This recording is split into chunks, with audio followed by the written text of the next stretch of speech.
L'autre jour, à la radio, un auteur de best-seller soulignait la différence capitale entre les romans de Gare et les siens, en nous dévoilant que ces derniers, en dépit des apparences, offraient un double niveau de lecture. Le premier, une histoire d'amour.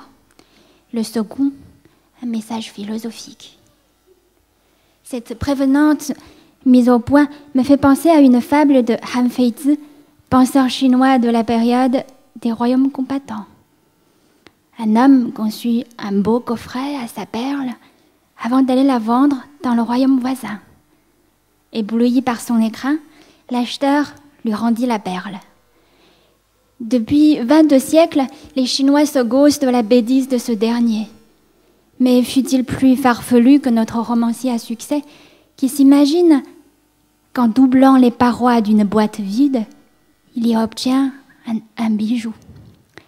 Car l'attribut essentiel d'un texte littéraire n'est ni une intrigue, ni une métaphysique, mais bien un style. Reste à comprendre pourquoi notre écrivain fait partie des Français les plus lus dans le monde.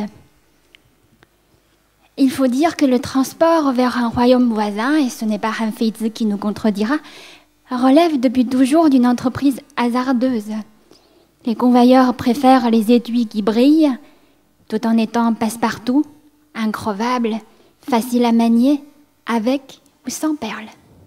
De préférence sans, pour limiter la casse. D'autres, des bijoutiers qui ne se résignent pas à se faire vendeurs de boîtes, n'hésitent pas à tailler carré leurs perles pour le confort du rangement sur la route transfrontalière. Ainsi, une maison d'édition parisienne pourtant élitiste se donne pour règle de retoquer les textes comportant des jeux de mots. En 2004, où le Salon du Livre de Paris mettait la Chine à l'honneur, la romancière Wang Hanyi a préféré bouder l'invitation, car la plume la plus raffinée de Shanghai, celle qui s'inscrit le plus dans la tradition chinoise, n'avait alors jamais été traduite en français. Dans un pays friand d'exodisme comme la France, les traducteurs privilégient cependant des auteurs adeptes d'un chinois pour ainsi dire mondialisé, nourris par les littératures étrangères, lues dans une version chinoise souvent trop littérale, parfois absconse. Reproduisant les tics d'une traduction tâtonnante et des tournures calquées sur la syntaxe européenne, leur langue a quelque chose d'approximatif, de rigide et empruntée, si bien qu'on la dirait elle-même issue d'une traduction. Le paradoxe n'est donc qu'apparent. Ce style hybride, à mi-chemin entre plusieurs langues, réduit d'autant les efforts des passeurs.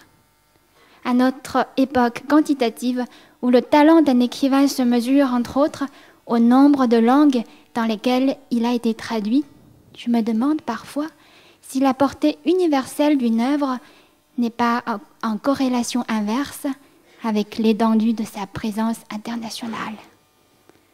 Peut-on faire l'impasse sur le style sous prétexte que partout où l'on jette les perles aux cochons, il préfère la boîte? Que veut dire un bon style?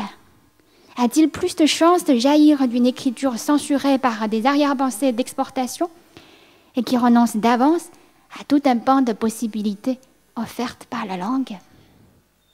Avant d'y revenir, permettez-moi de faire un crochet personnel. Souvent, les gens s'étonnent de mon choix linguistique et, incrédules, certains s'enquièrent de mon vocabulaire. À combien de mots s'élève-t-il? N'oublions pas que nous vivons dans une époque quantitative.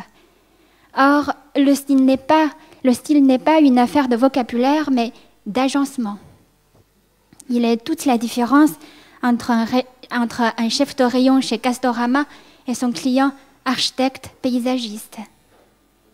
Quelle que soit la langue ou notre ancienneté dans une langue, les belles lettres requièrent les mêmes qualités sous-jacentes. Il s'agit d'empathie et de recul, de précision et de nuance, de rigueur et de souplesse. Il s'agit d'un arbitrage permanent entre l'élan et la retenue. Il s'agit de souffle, de rythme, de cadrage, de couleur. Il s'agit aussi et surtout de l'aptitude de puiser sa liberté dans la contrainte d'une grammaire. C'est donc en exploitant les particularités de celle-ci et non en y dérogeant qu'on parvient à les faire oublier au profit des universaux de la littérature.